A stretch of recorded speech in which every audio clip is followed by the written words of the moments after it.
Hey everybody.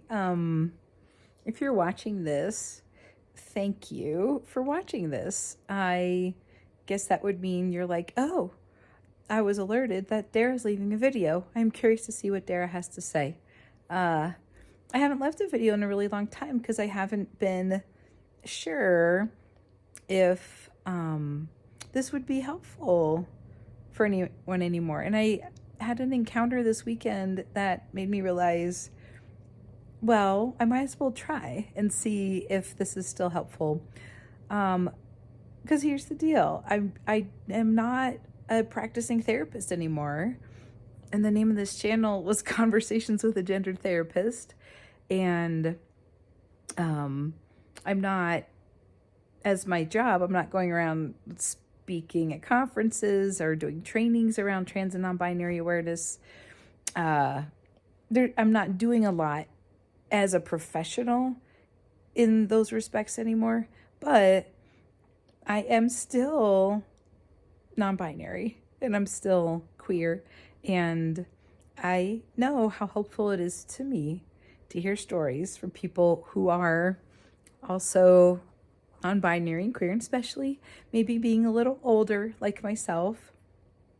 I know that that can be helpful as well. And so I'm going to give this a try and see if, what it is that still comes up that feels like I could talk about, and see if it's helpful to share my experience. Real quick, I'll just mention that the reason I'm decided to leave a video again is I met a stranger at a bar, and just so you know, I don't go to bars very often anymore, but it was a special occasion, and I was with a really good friend, and I was not in my own town, and so it felt adventurous. And this person I met at the bar, he is a musician and he has a YouTube channel with a lot of followers. And so I started talking about my channel, and without even just like knowing me or who I am, he just kind of glanced at what the channel was about.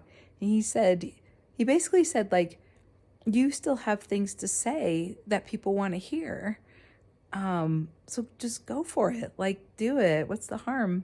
And I kind of thought about it, and I thought, this could be fun to just touch base and share what's going on with me as like I said, just as a person, and it doesn't have to be me as a professional and what I used to do. So I was thinking, like, what could I talk about in particular?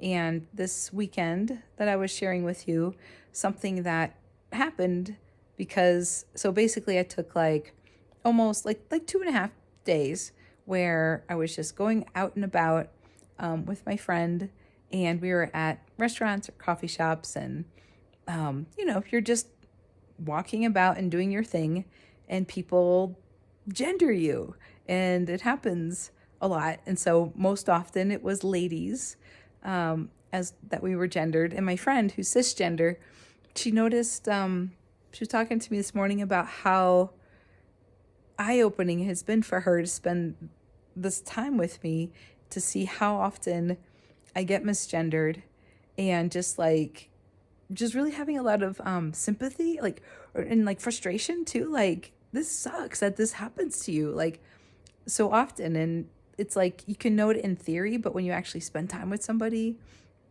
who's trans, and somebody who's non-binary, where there's like, the binary is always assumed, and for me, most always assumed as female, then it's like a whole other level of understanding.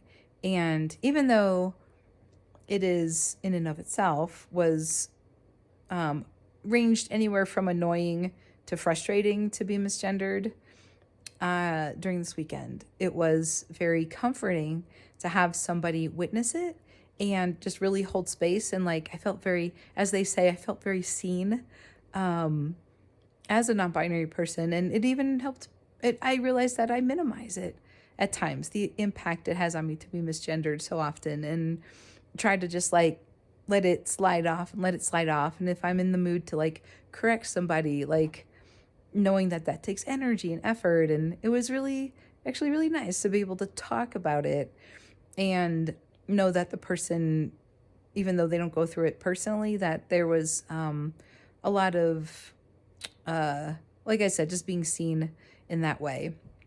And then we were able to brainstorm, in the future, what is it that we can do to talk ahead of time about, like, what if I'm misgendered? Like, how can we work together on that so that maybe I'm not taking on the entire burden of it? And because sometimes I do feel like speaking up and other times I don't. And so it's kind of nice to have that conversation with somebody you're spending time with if they're open to participating in, whether it's like educating somebody about what's going on or just helping be sort of like a companion with you on the journey. So that's my non binary tidbit for the day.